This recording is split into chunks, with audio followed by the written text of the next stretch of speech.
Have you ever just wished there was one place that you could go and you could find all the resources that you would need, right? I mean, it just is so convenient. It's like when we go shopping, right?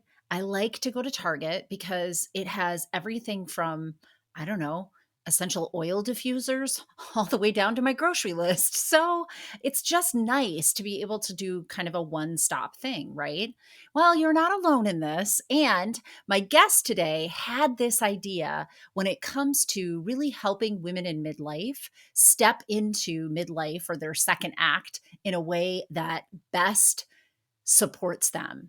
So she created that's right, an online hub that has everything that you could think of, all sorts of resources for women in midlife, blogs, videos, things of that nature. But it also links you to over 60 people that offer services to this demographic. So don't miss this episode because you'll want to learn a little bit more about Jack Perez and why she decided to create this hub and what it's offering all of us that are in this demographic group. Keep listening.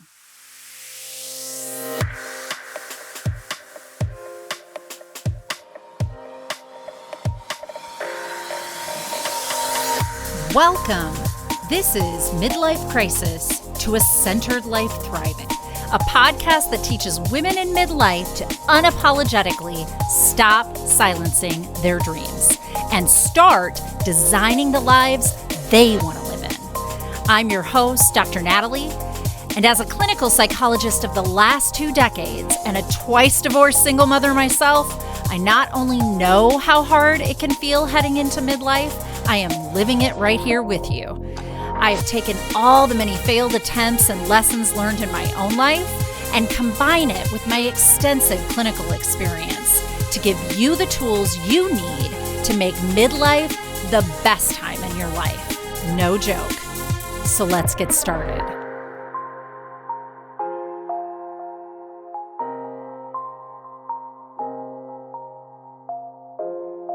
So we have a great treat for you today. Welcome back. Who I have on the podcast today is Jack Perez. She's created a hub for midlife women called coollife.com, and that's spelled K-U-E-L life.com. And this is a hub, and I'm going to let her explain more of this to you. But without further ado, let me introduce you to Jack Perez. Jack is a pro-aging champion. She promotes normalizing aging for women through curated content and women-driven brands. With over 60 cool category thought leaders and 40 women-driven brands, Cool Life offers women an opportunity to share, learn, shop, and play with our second act sisters. Having earned an MBA from the University of Chicago, Perez carries a hard-nosed business understanding to the entrepreneur world. Jack's passions include spending time with her son, traveling to exotic, off-the-beaten-path places such as Cuba, Jordan, Zambia, Bolivia, and Zanzibar. An endorphin junkie, Jack is an avid jump roper, a Peloton fanatic, and a third-degree black belt in Taekwondo. So welcome, Jack. We are so excited to have you with us today. It is so cool to be here, Natalie. I cannot say cool for my life. I don't know. I thought that was so cute, though. I was watching you and I'm like, oh my God, this poor woman. This poor woman. My grammar training all through school just keeps taking over when I say C-K-U-E-L. It's so funny, but it is a really cool way to spell cool life, though. So before we get started in talking about your hub, though, because I am really excited about that, and I know that my listeners really want to hear about it, let me hear a little bit more about you. So on Learn to Love Your Story, my first question for all my guests is, tell us your story. And it could start from the beginning of time until now, or whatever part of that journey that you want to tell us. But how did you get to where you are today? That is such a great question, Natalie. And it is. There's there's so much to unpack, especially by the time you get to our age. Go ahead and ask that question to someone who's like 20. I think it's a lot easier to say. But so I am a first generation American. My parents were immigrants from Cuba. And so I grew up where the inside of the house was Little Havana and the outside of the house was the US of A. So that was Okay. just an interesting way Yeah. to be brought up. And it's, I mean, there were a lot of us. I mean, I'm not completely unique or unusual, but it does sort of, I grew up super fast because I had to be the interpreter for the family, and I had to, there were a lot of things that my parents just couldn't do because of cultural and language barriers that, Mm-hmm. the young person who learned the language could deal with. So that sort of set the stage, I think, for a lot of my personality traits, tenacity, determination, shop for answers. I keep Yeah. looking for the answer I want. If I don't get the answer I want from one person, I'll just keep on moving till Just I keep find the moving. answer I want. Right. Okay. And so, I also grew up with a very huge mantra from my father that the one thing that they can't take away from you in this world is your education. They can take Mm. anything else away, right? And if you think about where he came from, Yep. he had been a practicing attorney in Havana, Cuba, and then became a janitor to go back to school. So Wow. see my point, like they can take anything Mm-hmm. away from you, but they can't take away your education. So I did what the good girl does who listens to her parents in my 20s. I got the undergraduate degree, the graduate degree. I got the job. I found the boy. I did the marriage. I did all of it, the Yeah. house, all of it. And then I realized really early on, like in my early 30s, that I just did not do well in corporate America. I Yeah. think I was probably one of the most disappointing hires from the Mm. University of Chicago for HP. I wonder if they all sat around going, how did this one How get did she get through? in? I don't know. How did this one get through? I just didn't have what it took to play nicely with others at that level. And Okay. I needed to be in an environment where my actions had a much quicker path to reaction, whether Yeah. it was bad or good. And sadly, corporate America did not afford that for me. My personality just didn't fit. So Yeah. Yeah. left in my mid 30s and went to work with my then husband. We started a marketing and PR firm in the Bay Okay. Area in San Francisco. And I did that for years. And then we had the baby. And then I decided to leave the marriage and became a fractional executive so I could be there for my child. I know, isn't that, I mean, you can make Yeah. up almost anything in this world. That's what's I so mean, interesting. I love that you did that though ahead of the curve because I know that more of that is happening presently, certainly post COVID, but even prior to that, that people were being a lot more like, no, I get to have, my personal life the way I want it and a work life the way I want it, or you don't get to have me. So say la vie. Yeah, Like yeah. that's how people have been showing up to it. But that you did that a little ahead of the curve because we've got some miles on us, and so if we were doing that throughout our career, that's pretty big stuff.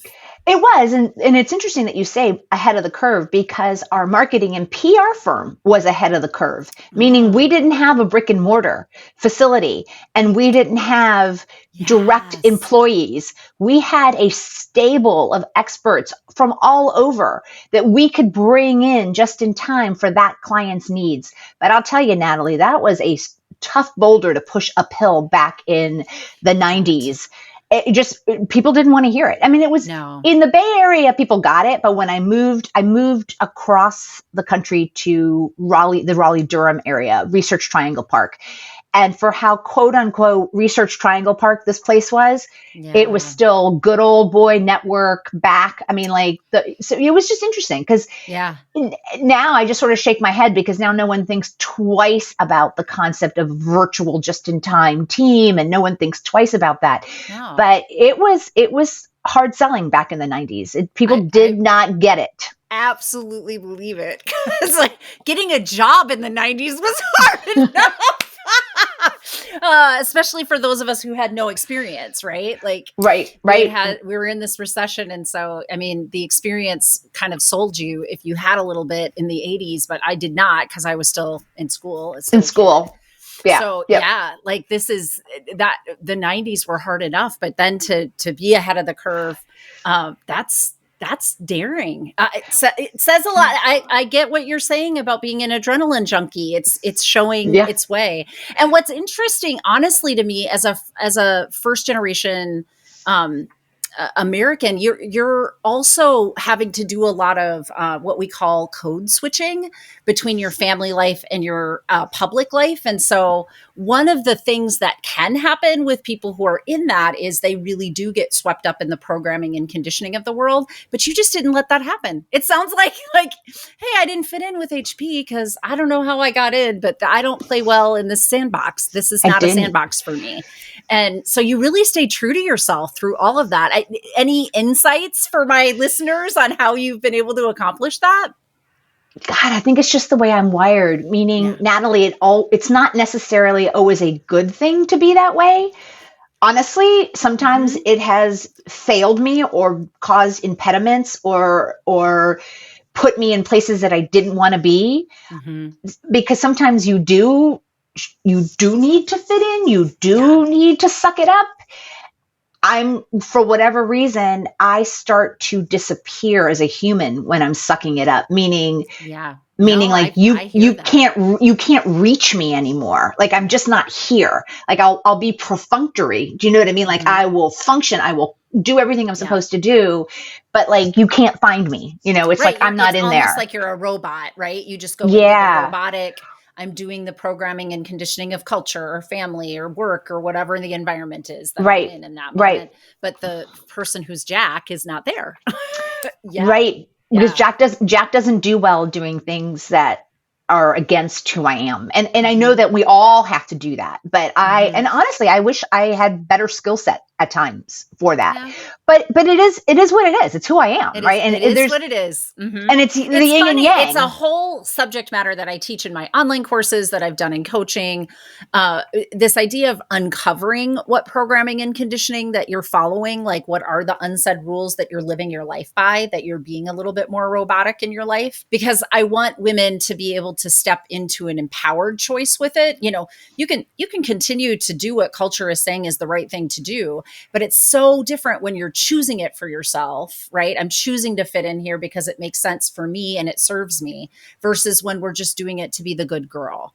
That's where it gets really damaging for people. And so I'm always fascinated when I hear people who have been able to kind of navigate those weird waters, because they are, and no one's 100% perfect. Like you said, there would have been sometimes it would have been nice if I could have just gone into the fold a little bit easier, but I have this personality, and so this is the one I'm going to have to deal with. Right? This is the one that I was given this time around, and so this is the one I'm stuck with.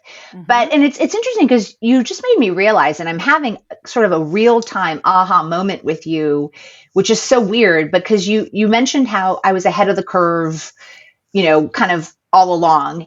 And interestingly enough, when I launched this digital repository called Cool Life, there was very little out there for women 45 and above. This is 5 years ago. There was nothing really out there. And ever since then, there's this huge proliferation in this marketplace. It's huge. I mean, there are ads for menopause on the TV now. Yes. That didn't exist 5 years ago. No. That's 5 years ago. That didn't exist. No. 5 years ago. They didn't even put pad commercials on, Kotex commercials. I mean, like, there was like nothing of any of that sort. But my point being that, I saw a problem, 5 or 6 years ago, and I'm so happy to see that other women are also addressing the dearth. It's just there's just this dearth of information for women 45 and above. No one knows what's going on or how to navigate these waters. And I think you're going to find, you may already know this. This might be something that you already know, but maybe your listeners don't know this. We are in an interesting time, Natalie, in the sense that in the early 1900s, white women only lived, the average lifespan of a white woman was about 51. And this is what I love about having this Cool Life platform. I learned this through one of my experts because she is a PhD in women's studies, and she actually shared this information with me. And then I got on and just went to town looking for more information. But so the average lifespan of a white woman was 51. Of a woman of color, it was clearly less than that. And that's not to say that we didn't live into our 60s, 70s, 80s, 90s, 100. Of course we did, but not in the sheer magnitude that we're doing it now. No. Mm-mm. Not with the volume that we have now. There's another piece to this too.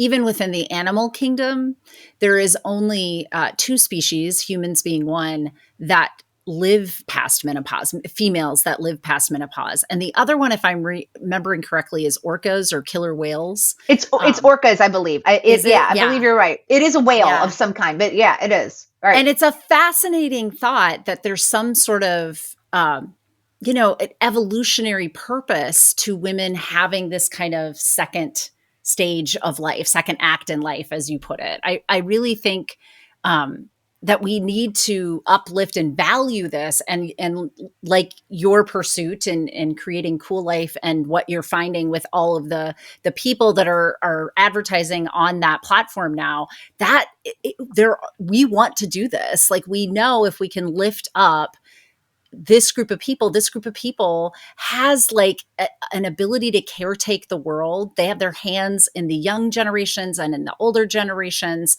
They have an ability to influence how all of us show up in this world if we can get to this group and lift it up enough, right? So I'm so excited. Why don't you tell us a little bit more about Cool Life? What inspired you to do this? What's it all about? Help my listeners be excited about going online now and finding this website with all of these things. All right, so I'm interrupting this podcast for one reason only. Let me just ask this question. Are you feeling stuck? Are you feeling kind of blah about your life? You're a woman in midlife, and life is pretty good. I mean, you've got your stuff together, you've ticked all the boxes, but you just don't feel like you're stepping into your prime in the way that you'd really like to. And you certainly don't want to go down the road of having a midlife crisis in order to figure all of this out. So if that's you, then my 20-week group coaching program is for you. And guess what? I'm opening it up in 2024. So that's why I'm interrupting this podcast today, because I want to personally invite you to participate in this with me. Now, 20 weeks seems like a big commitment. I get it, but I'm here to help you in 2024. I want you to reach your goals. I want you to really design the life that you want to be living. That is my passion, and it's what the 20-week program does. And don't just believe me. Here, I want you to listen to some of the testimonials of other women who have been through this program. To go through an actual curriculum of videos and thoughtful process of meditation and self-awareness and giving myself self-compassion. And also, probably the biggest thing I gained from this was I now have self-respect. I don't feel that I need to be that person for everybody else. And I can take care of me and not feel guilty. And I can look back at my story and not feel guilty. Just the self-awareness, the self-acceptance. And I really found the curriculum incredibly helpful for guiding me through that process. I learned how to speak my truth. I learned how to listen to myself. And I learned how to, in a confrontational situation or a painful situation, take care of my needs. It just opened up some doors for me to see things more clearly and respect myself more. Now, doesn't that sound like something that you want to be doing? Now, remember, go to learntoloveyourstory.com right now, and you too can sign up for your complimentary call with me. All you have to do is click on Work With Me and book that complimentary call, or you can head over to resources and read a little bit more about the various programs that I have. I can't wait to have you be part of this in 2024. So, Happy New Year to you, and let's get you into that centered life thriving. I am thrilled to share because clearly this is a passion of mine. And I started this because I got run over by the menopause train, the physiological changes. Yep. if there was a symptom to be had for whatever reason, my body decided, hey, yeah, let's try that one. Let's do that. Let's gain 30 pounds. Sure, why not? Let's make you so anxious that you're practically, paralyzed. Yeah, let's do that. You can't sleep anymore, Missy. No more sleeping for you. And let's dysregulate your emotions. Let's make you so volatile that no one wants to be around you. Let's do that too. And I could go on and on and on. Oh, I know.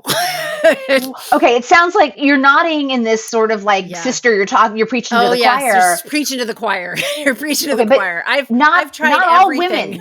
All women, right? But not all women suffer that way. Thank God, No, right? But no. if you do, you know what I'm talking about, and you Yes. know how debilitating it is. Yes. To the point where women are leaving the workforce in droves, I know. in management and upper management, because they are misconstruing their menopausal symptoms, which, by the way, are normal, completely normal.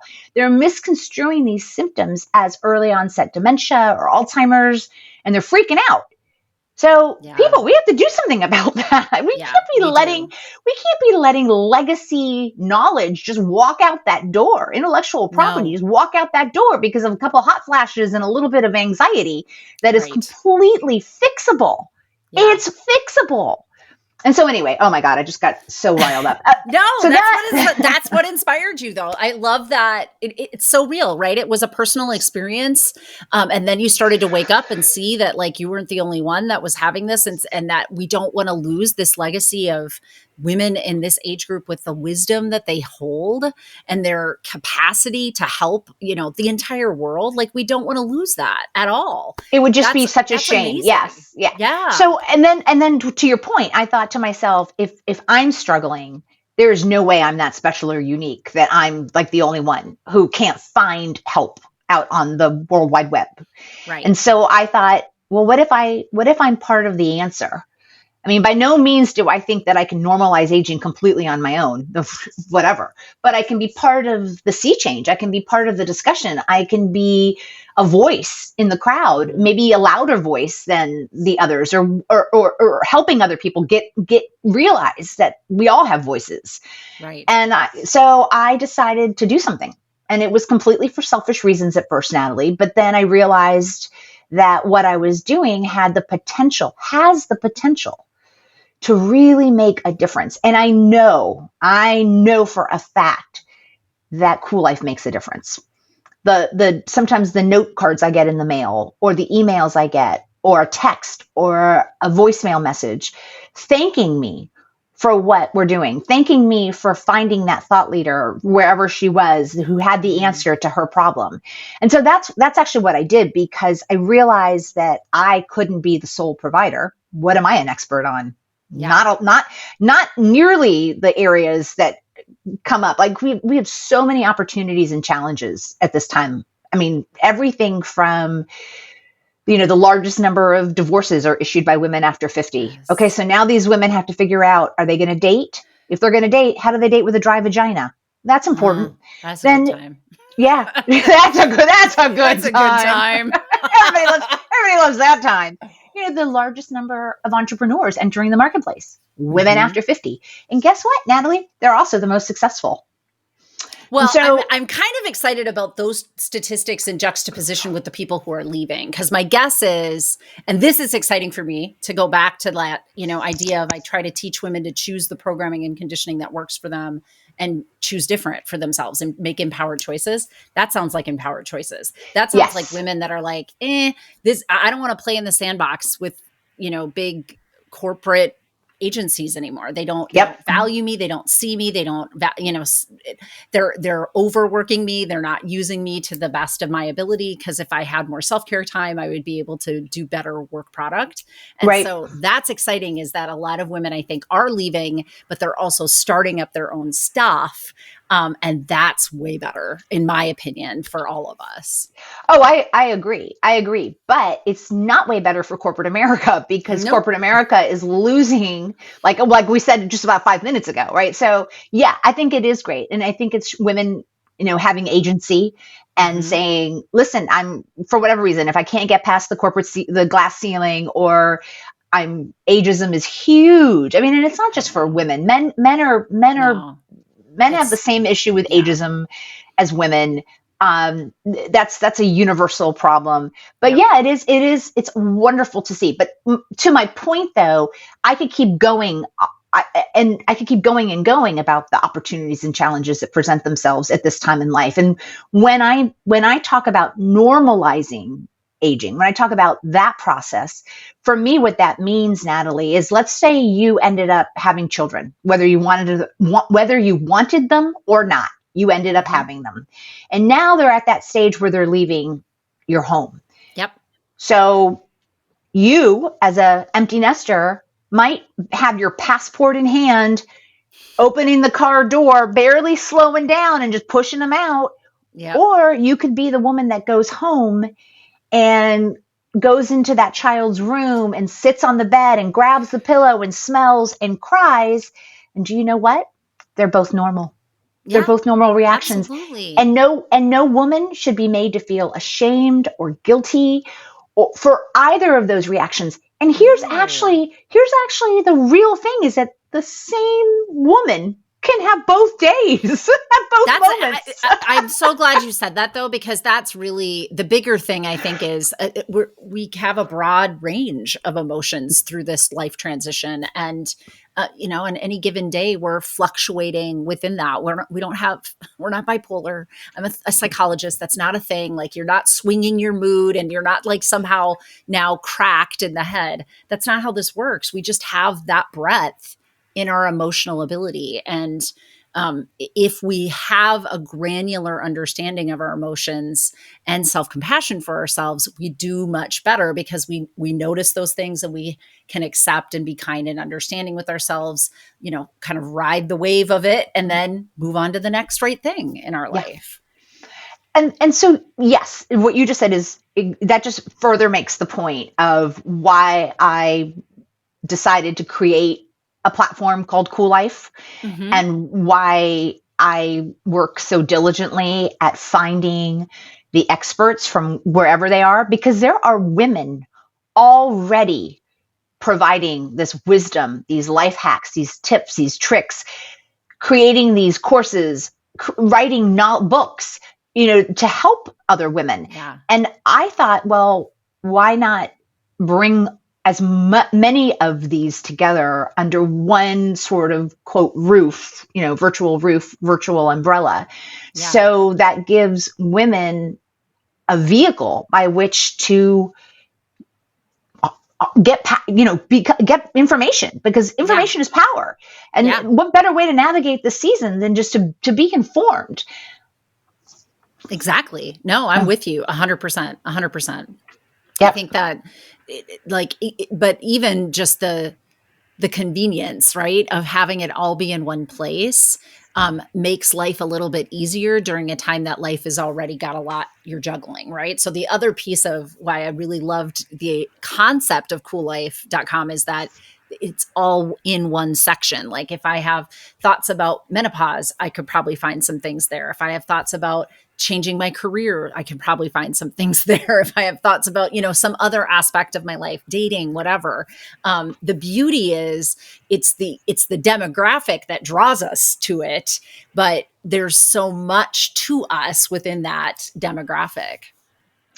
Exactly. Right. We are complex. I mean, they're and varied. I mean, all of us are complex and varied. And so to your point, the women that write for Cool Life, the topics that they address, each has sort of a lane, right? Mm-hmm. The topics they address, the way they approach them through the filter of what is relevant and important to a woman in midlife and beyond about this subject, whether that be, parenting, whether that be fashion. Okay, just because I'm 59 years old does not mean I stop caring about what I wear or how my skin looks or my hairstyle. I'll tell you, we care. I can tell you because I know the numbers. I know how well the articles do. fashion and beauty are important to us, and we should not feel ashamed or guilty or feel frivolous. You know what? I want to look good. Yep. Yep. And again, I go back to this, it's just the concept of the day, I guess, but I go back to this idea of programming and conditioning, or the unsaid rules of the world, are not things that are bad. They're just things, right? They don't have any value, good or not good.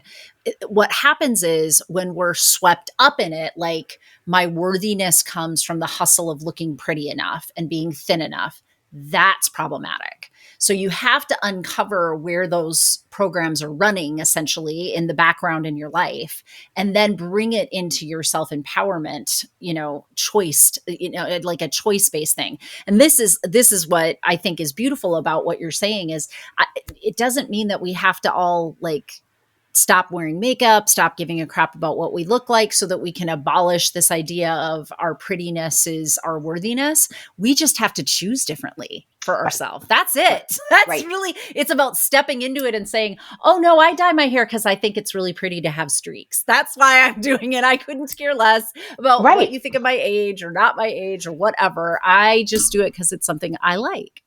100%. And yes, right. I'm in violent agreement. Yes. So in what you've done, is there anything that you want to share with us, like how this kind of progressed across time? I mean, you have, what did you say, 60 people that are hosted on this site? Is that right? The bio you have is a little outdated. I think we're at 65 now. And women from around the world. I mean, I have women that write for us that are from New Zealand, Australia, Spain, the UK, Canada, all over the US. We don't have any South American or African women, but I'm not done yet. So you're not done yet. Yeah. I'm not done yet.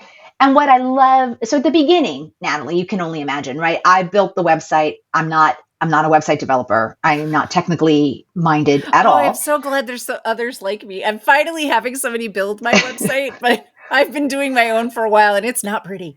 Well, no, I built mine with like Band-Aids, chewing gum, and buckets of tears. But it looked like that. It was made like that, And when I would try to reach out to these women, and tell them what I was doing, and I had nothing to show for it, maybe like 2 or 3 articles that I had written and a crappy website and no social media presence, no followers, almost every single woman said, yeah, I want to be part of it. Well, this sounds important. I want to be part of it. That speaks to something. That is so neat. I mean, really, like that speaks to what you're ahead of the curve, but what you felt like needed to be a thing, and that there's more of us out here that feel like it needs to be a thing. And what's wonderful now is that I don't have to stalk women, because now my thought leaders make introductions, or I am now out there enough that LinkedIn is a wonderful vehicle. I have gotten several women through LinkedIn that have reached out to me and said, listen, that thought leader roster looks impressive. How I'm interested in it. How does one become a thought leader? And so now I'm in the role of just harnessing the best that's out there for our community. And it's a wonderful place to be. And we have some really heavy hitting women out in that roster. I mean, we have women who have dressed Tina Fey and Serena Williams writing about fashion for us. We have women who have been guests on Saturday Night Live writing about the importance of laughter for us. We have PhDs, we have medical doctors writing about weight loss and permanent weight loss. We tackle all the subjects, no matter how difficult they are, including, say, dry vagina. It's just that we really focus on doing it in an empowering, kind way. Yes. A useful way, so women can utilize that information to improve their state of being, whatever that is. And so I think it's wonderful now, because now I'm become more a curator of the knowledge, and I'm thrilled. I'm just thrilled, and I feel like we're making a difference. We're helping to define what a woman after 45 and beyond can look like. Yeah. Yeah. What it can be like, not just look like, but what it could be like, what you can step into and Right. start to make changes so that your life feels more comfortable and not, not so. There's just like a cliff, doesn't it seem? Like midlife is like this sheer cliff for a lot of women because our social currency changes so rapidly, so quickly. And it's hard. It is hard. It is hard. Yes. It is hard to transition from utilizing your looks and your body to other things when those things aren't the currency at hand for you anymore. Well, your looks, your body. Some of us, also use things like our caretaking, right? Our mothering. So some people who choose that kind of life. And what happens there's that one too. Clearly, out, right? clearly I didn't choose that one so much because it wasn't top of mind. That's it. To each our own, right? No, I know, but I think that's really funny that you're like mothering, and I'm like, oh yeah, there's that one. Yep, that's there's true. that one. But there's these ways that we've in hustle culture hustled for our worthiness, right? And now, the bottom dropped out of how we're going to get that need met, and some of it is just natural, like kids grew up and aged out, like you were saying earlier, or it could just be something like skin and collagen don't puff anymore. All of this gravity is starting to take hold of. So that's just what it is. And there's not a lot we can do about it. Anything wrong. Yeah. We didn't do anything or miss something that we should have been doing. This is just natural part of aging. But what our culture doesn't allow for is for us to be aged. Like that's, I'm sorry, fucked up. Like it's just fucked up. It is, so, but it goes back to what we were talking about earlier about not having the sheer number of us in aging and then aging so visibly. We're aging way more visibly than we ever did before because of social media. I see women our age and older on social media all the time, glamored out in bathing suits, blah, blah, blah. It's in our face in a way that when I was younger, older people just seemed to kind of disappear, kind of going like after 45 or 50, it was just sort of like, I didn't even remember those people existed. Oh my God. It's an interesting observation because social media has allowed us to do is create visibility, create representation, without having to go through authorities to get it there. Like it doesn't have to be in a magazine. It doesn't have to be on television. Those mediums are still alive and well. However, we have this whole other set of medium that is like, I just can pick up my phone and start it right now, today, if I want to do that. I don't have to wait for anybody. That's an interesting observation because you're right. I think that some of the representation is there that never was there before. And I believe that's just going to be, I don't believe that's going to slow down.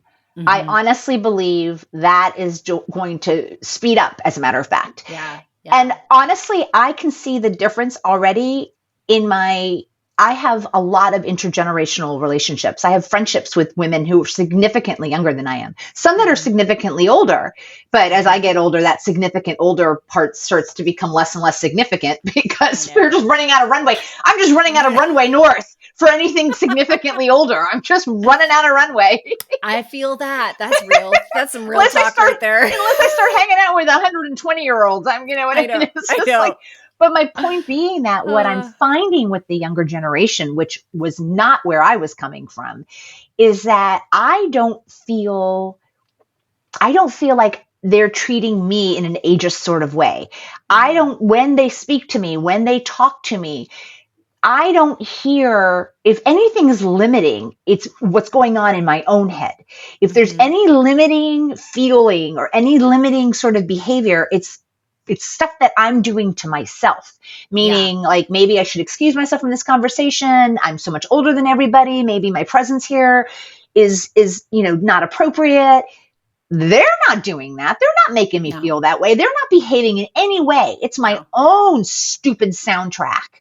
Yep. Which I am working on, by the way, because when it happens, I'm like, Yeah. If they didn't want to be here, they would leave the room. Is a big challenge. And a good one to point out is that we still hold our own programming and conditioning from the the generations that the runway is running out of. So it's good that they're running out of runway, but we still have some of that limiting belief embedded in us. Yep. And so we have to be wary of that. But what is encouraging to hear is that you see, social media and this next millennial generation and younger generations coming up as not treating us in that same way. So hopefully, with the death of that and us working on our limiting beliefs, we can kind of eradicate that women feel aging is a thing at all. It's a death sentence for women. Yes. Yeah, I do. I think we're making, it's slow. And also, I mean, when I talk to younger women, there's still oh my God, there's still so much that needs to be changed. Our younger women are still struggling. Our younger women are still struggling. And I had a couple conversations with women who are, juniors in college, and I was asking them, and she was basically saying to me, well, now you're expected to be the boss bitch, plus still have the perfect butt and the perfect skin. And I'm like, oh God, did we make it worse for you? Yeah. Like, did we make it worse for you? Like, did we add more stuff to your plate that you have to be good at? I'm so sorry. I don't know that we weren't there at the beginning of time when these things got ladled on, but there is some remnants of holding ourselves accountable in that hustle culture. Right. And women's beauty is still, it's a big patriarchal, oppressive technique. It just is. If you keep us occupied in how we're looking, then we're using less brain power in how we're showing up in the world. That's just the reality of it. Right. And there's lots of evidence of, even showing women thin in magazines in the late 1800s, early 1900s, was a way to get rich women to be waif-like and not have a lot of energy and not take up cause problems in the world. Yeah, Right. cause less problems. They were too tired to have an opinion. So there's I'm just saying, this is not going to go away overnight, but I do find some encouragement in the way that you're, seeing social media can be kind of this new place for representation. And if we can have hubs like yours on Cool Life, like we also have a place to go that gives us all the information that we could desire at this stage in our life, and we can access the right things at the right time instead of waking up in a hot sweat for the umpteen millionth time, not getting good sleep and whining to ourselves, why isn't there any information out there on this stuff? So it's super encouraging how you have made a little dent in your corner of the world, for certain.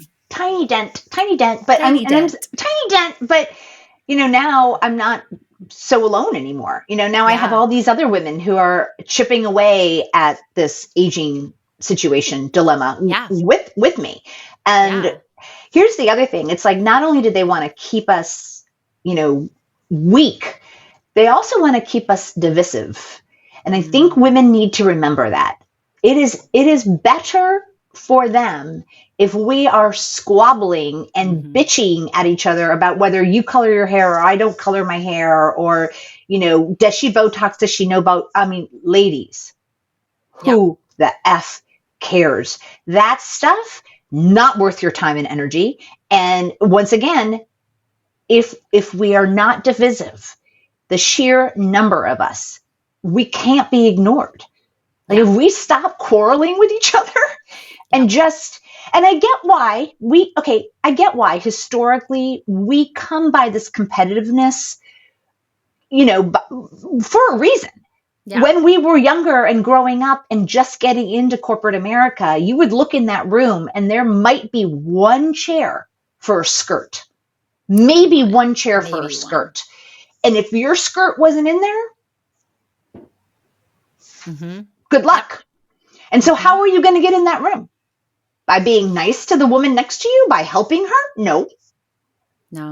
But now, this is the best part. My table, full of chairs. Every single butt is a woman's butt in that chair. And you know what? Another one wants to come, I'll move over. I'll share my chair. Or I will go get another chair. Oh, I love it. I love your vigor around this because I'm right there with you. So one other question I'd love to ask you, because I like to help my listeners kind of build their own internalized wisdom, but any wisdom that you could impart on when we're in this midlife transition and feel stuck, what's a bit of advice that you would give? It's funny because I'm stuck right now. So maybe the advice I Say give more. you Maybe is we can help you advice I get unstuck, and that will help people. Yeah, it's interesting. So for right now, what I'm doing to unstick myself is actually allowing myself to slow down rather than I love that. shoving more stimuli at me and more offers and more opportunities and chasing down more things. I'm actually saying, no, I'm going to allow myself to be bored a little bit. I'm actually going to allow myself. My best friend called me out yesterday. She called me. She's like, I've been worried about you. You've been talking about having this low level depression. She goes, you just come across as aimless right now. And if you know me really well, aimless is not a vocabulary word that is typically used to describe me. Yeah, But can't imagine. After just listening to you today, I can't imagine that's a word that comes up as an adjective for you. But it's where I am right now. It's like, what do I want to do? Do I want to do I want to get on the TED stage? Do I want to pursue that book? Do I want to start my own podcast? What am I going to do? I'm a little stuck and I can't do them all, right? Yeah. Because you have to pick. And then I'm also facing that whole, how many more years do I have? And I realize I have a lot, but I still have fewer left than I've already spent. Yeah. And that's just a math game. I'm not upset about, there's actually zero emotion around that, Natalie. It is a pure math game. And so there's a part of me that's like, well, you can't take too long to figure this out. You can't be aimless for too long, because if you're aimless for too long, you've just wasted all those days, all those hours, all those minutes. Yeah. Or you could take advantage of the fact that you can afford yourself to slow down, even though you've never done it in 59 years. Maybe you should this time. Maybe you should this time. So I guess what I would say as advice for your listeners is, if they are the type of woman who goes from thing to thing to thing and never slows down, and their to-do list is longer than any human should ever have, that maybe it's time to let yourself be bored. Maybe it's time to say no to everything and kind of wipe the slate clean. You know how people do those weird, I should say weird, I just put judgment on it. Sorry. You know how people do those food things where they take rid of everything and then they add one thing back? Yeah. Elimination diets. Yeah. Yeah. Do them. Okay. And I didn't mean the weird part. It's different than it's just allergies suck. That's all. Yes. And I'm one of those individuals that, thank God, I've got plenty of problems. That one just doesn't happen to be one of them. But it's almost like an elimination diet of your life, right? That's an interesting parallel. And so many of my listeners will know what an elimination diet is. So good. You had to teach it, but I learned today what one was. I didn't know, but I knew in my head what the concept of what I was talking about. It's just almost an elimination diet for your life. And then you add back the stuff that really matters, because at the end of the day, it is a math game and you don't have as many years left as you've already used up. No. Like it or not. I mean, I'm sorry I'm just reporting the news. I'm not, Reporting the news is just reporting the news. Yeah. I like that. Slowing down. That's a great one. And that can be really challenging for a lot of us. I mean, I know a lot of women. I know that I'm not that unique in the pace that I keep and in the avarice that I have for next. I know that I'm not alone. Yep. No, the hustle culture. And if you're adrenaline junkie, like you're getting you're getting dopamine networks. There's lots of things that are happening internally when you're doing that. And so we do literally get addicted to it. Like we do. So the hustle culture really facilitates that for us. But for some of us, it's really hard to slow down, almost to the degree of we're frightful. We're like fearful when we start slowing down that something is really, really wrong. But that Yes. might mean that it's really, you're doing it correctly. And your nervous system is just saying, we're doing a thing we've never done. Like, do we really want to do this? And I just remind people, like, that's a growth edge. It just means you're going into territory that's not been developed in the neural pathways in your brain. You're creating new neural pathways, new maps in your brain, and your brain gets nervous when it's doing new things always. So don't get mad at the stage fright. Just kind of like, could we get all the butterflies flying in one formation? That's the butterflies are there, but can we get them in one direction? Yeah. And I'm just glad to hear that it's actually beneficial for your brain to do this, because I think it's very key to keep our brains engaged, because Absolutely. I'm reading this book that is scaring the pants out of me right now called Outlive. Have you heard? It's written by a doctor, Peter something or other. It's so funny because he refers to himself as Not So Thin Peter in the book several times. So I think of his name as Not So Thin Peter, but that's not his name. He's an MD of some sort. But he talks about these, the 4 horsemen that are coming for us, right? Yeah. And one of them is dementia. I mean, that we're more than likely to die out of one of these 4 horsemen. And neurological Alzheimer's dementia is one of them. And the longer you can stave it off, I mean, the better quality lifespan you have. And, I'm assuming everybody just doesn't want a lifespan. They want a health span to go with it, because I don't want to just live. I do not want to do what my mother did, which was she died for 10 years. I don't want to do that. I don't want to spend 10 years dying. I'd like to do it very quickly. Thank you. Yeah. A couple weeks tops, just so I can get my ducks in a row, but just a couple weeks. Well, but I, dementia it's real. It's tied to diet and nutrition. The more research that we do, they're calling it kind of diabetes type 3. So it does have to do with insulin resistance and, just burning out. Which is great, which is great news, right? Because what that means is it's like 70% lifestyle choices, but that's great news because it means it's within our control. It's within our control. We can start making different choices. Yeah. So you can fix it, and I work really hard at trying to stave off those 4 horsemen. Yeah, I believe that. Well, thank you so much for being on the podcast today. Where can my listeners find you, or where do you want me to send them? And all the links will be in my notes as well. The site, I think, is a great place for your listeners to go if they're looking for empowering, practical information on the opportunities and challenges that they're in the middle of. And then we're on all the social media platforms. I mean, you name it. Instagram, LinkedIn, Pinterest, Twitter, Facebook. We have a Facebook group, so we'd love to, come join the Facebook group. But that's it. I'm out there, and you can reach me through any of those platforms. So KUELLIFE.com. Perfect. That's it. Thank you. Thank you, Natalie. This was so much fun.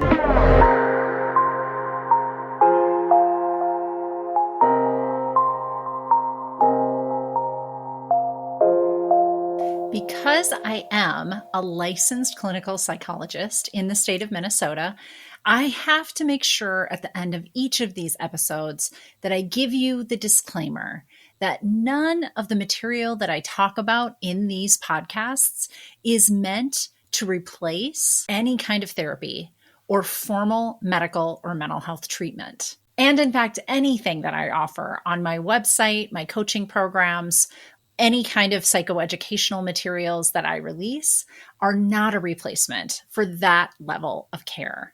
So just take that into account when you listen. This is information for you, and hopefully you find it of value, both as an educational tool and for your entertainment. And I also want to mention that if anyone you know is in a mental health crisis, needs additional help, I always include these 2 crisis resources. They're available to anybody. Pick up the phone and dial 988 for the National Suicide Prevention Lifeline. And you can always visit their website at suicidepreventionlifeline.org. Additionally, there's actually a crisis text line. So if you're not somebody that likes to pick up the phone, text HOME to 741-741 to the crisis text line. And you can find them online at crisistextline.org. Thank you for listening to my podcast, and I hope that you like and follow me wherever you get your podcasts, and maybe consider leaving me a review. It always helps me to keep this podcast relevant when I know what you want to hear about.